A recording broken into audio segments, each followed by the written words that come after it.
একটি রুমের ভেতরে 4টি মোমবাতি জ্বলেছিল। মোমবাতিগুলো একে অপরের সাথে তাদের নিজস্ব ভাষায় কথা বলা শুরু করলো।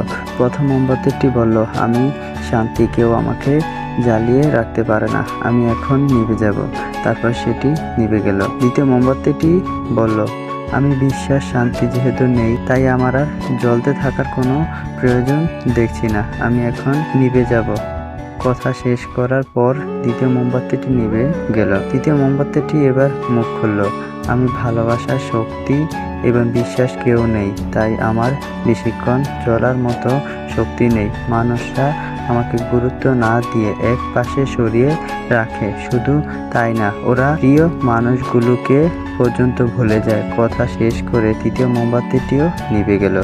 কিছুক্ষণ পর রুমের মধ্যে একটা বাচ্চা প্রবেশ করলো। 3টা নিভে যাওয়া মোমবাতির পাশে টিমটিমে জ্বলতে থাকা 4র্থ মোমবাতি দেখে বাচ্চাটি প্রশ্ন ছুড়ে দিল, তোমরা জ্বলছো না কেন?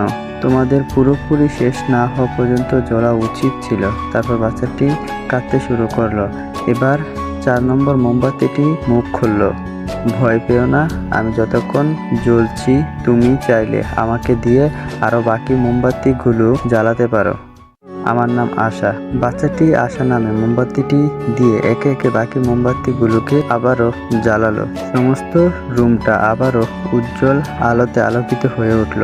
গল্পটির রূপ কিন্তু হাজারো হতাশা, দুঃখ আর সমস্যা। অন্ধকার ডুবে গিয়ে আশা নামে আলোটিকে কখনো নির্ভুল দেখা উচিত নয়, কারণ আশা না থাকলে আমাদের জীবনের থেকে শান্তি, বিশ্বাস এবং ভালোবাসা অন্ধকার হারিয়ে যাবে।